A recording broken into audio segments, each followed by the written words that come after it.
Didn't bring a cooking griddle or anything like that. This is real bare minimum camping today. So we're gonna make bread straight on the coals.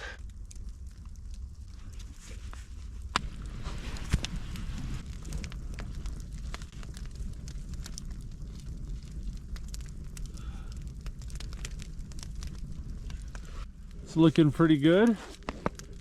Yeah.